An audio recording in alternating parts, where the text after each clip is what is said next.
Hello everyone. इस video में हम बात करेंगे भारत में टीबी की जो दवा है इसमें कमी देखने को मिल रही है। अब जानते हैं इसके बारे में, ये हाईलाइट क्यों हुई है, टीबी की जो दवा है इसमें कमी देखने को मिल रही है। क्योंकि 2025 तक टीबी को भारत से खत्म करने की एक योजना बनाई गई, जिसके बावजूद दवाओं की उपलब्धता को लेकर एक समस्या बनी हुई है। अक्सर टीबी कार्यक्रम में जो सरकारी प्रबंधन है और रोगी हैं उन पर दवाओं के बढ़ते बोझ की भी आलोचना जो है वो की जाती है। तो चलिए जानते हैं टीबी की दवाओं में कमी क्यों देखने को मिल रही है। इसके बारे में बात की जाए तो भारत में टीबी की जो दवा है इसकी कमी का सामना कर रहा है, जिससे दवा संवेदनशील और बहुदवा प्रतिरोधी टीबी यानी जिसे हम बोलते हैं एमडीआर और टीबी दोनों प्रभावित हैं इस चीज को लेकर।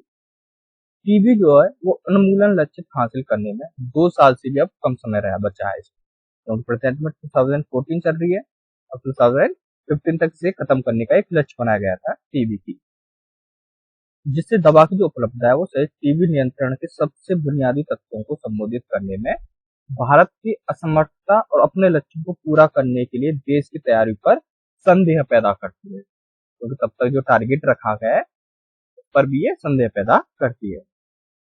इससे पहले वर्ष 2022 में दवा संवेदनशील और एमडीआर टीबी की दवाओं को आपूर्ति की व्यवधान हुआ था, जिसमें हालांकि सरकार ने भारत में टीबी रोधी जो दवाएं थी उसकी कमी से संबंधित जो मीडिया रिपोर्टर थे उनको झूठी यानी भ्रामक या अभिप्रेरित करार दिया गया था, जिससे 18 मार्च 2024 को स्वास्थ्य मंत्रालय ने एक परिपत्र में अप्रत्याशित और असंगत परिस्थितियों के कारण दवा आपूर्ति से संभावित देरी को भी स्वीकार किया गया है। राज्यों को 3 महीने के लिए अस्थायी उपाय के रूप में स्थानीय स्तर पर टीबी की जो दवाएं उन्हें खरीदने की अनुमति दी गई है। टीबी के लिए नियर माइक्रोस्कोपी का भी निर्भरता और देश में अनुमानित टीबी परीक्षण दर 2022 से 1352 प्रति लाख जनसंख्या से बढ़कर 2023 में 1710 प्रति लाख जनसंख्या हो गई है। ये हुई है 2023 में, पहले थी 1352 प्रति लाख जनसंख्या और 2023 की बात की जाए तो 1710 प्रति लाख जनसंख्या हो गई है। हालांकि 2023 में अनुमानित जो टीबी परीक्षण थे उसमें केवल 21% मामलों में ही त्वरित आणविक निदान परीक्षण का उपयोग किया गया, जिसे हम बोलते हैं रैपिड मॉलिक्यूलर डायग्नोस्टिक, जिससे थ्रू स्मीयर का माइक्रोस्कोपी यानी स्ट्रम स्मीयर माइक्रोस्कोपी, जिसे थ्रू स्मीयर माइक्रोस्कोपी बोलते हैं, से प्रोक्सिया टीबी के निदान के लिए एक मुख्य का उपकरण है। ये यानी जो टीबी का निदान करता है एक मुख्य मशीन बोल सकते हैं, इसे मुख्य उपकरण है ये, जिससे विशेषकर निम्न और मध्यम आय वाले जो देश हैं उनके अधिकांश अनुमानित टीबी परीक्षण अभी भी 100 साल पुराने थ्रू स्मीयर माइक्रोस्कोपी का उपयोग करके ही किया जाता है। एसिड फास्ट वेसिल यानी जिसे हम बोलते हैं एएफवी, इसकी उपस्थिति का पता लगाने के लिए थूक स्मीयर एवं त्वरित परीक्षण है, लेकिन एकल थूक परीक्षण में संवेदनशीलता का भी अभाव होता है। भारत में अधिकांश मामले में निदान के लिए लगभग 50% संवेदनशीलता वाली थूक स्मीयर माइक्रोस्कोपी का भी उपयोग किया गया है।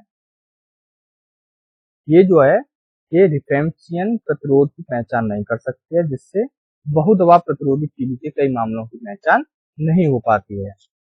2014 में WHO यानी वर्ल्ड हेल्थ ऑर्गेनाइजेशन ने दिशा निर्देशों में स्पष्ट रूप से कहा था कि टीबी होने के संदेह वाले सभी वयस्कों से प्रारंभिक नैदानिक परीक्षण के रूप में पारंपरिक माइक्रोस्कोपी और कल्चर की बजाय जीन एक्सपर्ट का भी उपयोग किया जाना चाहिए।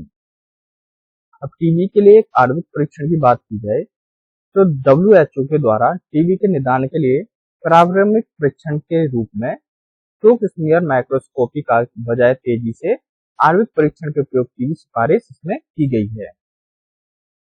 आणविक परीक्षण न केवल स्मीयर माइक्रोस्कोपी की तुलना में अधिक संवेदनशील होते हैं, वे शुरुआत में रिफेम्पसियन प्रतिरोध की पहचान करने में भी मदद करते हैं। 2015 में भी संयुक्त निगरानी मिशन रिपोर्ट में स्मीयर माइक्रोस्कोपी पर अत्यधिक निर्भरता और नए आणविक परीक्षण की भी धीमी गति के लिए राष्ट्रीय टीबी कार्यक्रम की भी आलोचना की गई।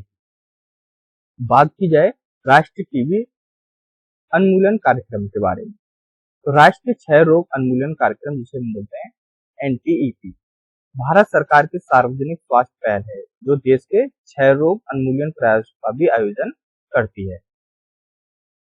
एनटीईपी एक केंद्र प्रायोजित योजना है जिससे राष्ट्रीय स्वास्थ्य मिशन के तत्वाधान और राज्य सरकारों और केंद्र सरकारों के बीच में संसाधनों के बंटवारे के साथ कार्यान्वित किया जा सकता है, यानी उसे कार्यान्वित किया जा रहा है। ये कार्यक्रम देश भर में विभिन्न निःशुल्क और गुणवत्तापूर्ण तपेदिक निदान और उपचार सेवाएं प्रदान भी करता है। एनटीईपी जिसे पहले संशोधित राष्ट्रीय क्षय रोग नियंत्रण कार्यक्रम जिसे हम बोलते हैं आरएनटीसीपी के रूप में भी जाना जाता था। इसका लक्ष्य भारत में टीबी के बोझ को सतत विकास लक्ष्यों को 5 साल पहले यानी कि 2025 तक रणनीतिक रूप से कम करना है। भारत से 2025 तक टीबी उन्मूलन करने में भारत सरकार के उद्देश्य पर जोर देने के लिए 2020 में आरएनटीसीपी का नाम बदलकर राष्ट्रीय क्षय रोग उन्मूलन कार्यक्रम जिसे बोलते हैं एनटीईपी कर दिया गया था, जो बदला गया था 2020। धन्यवाद। आज के लिए बस इतना ही। वीडियो अच्छी लगी हो लाइक शेयर एंड सब्सक्राइब जरूर करना। धन्यवाद मेरे चैनल में जुड़े रहने के लिए।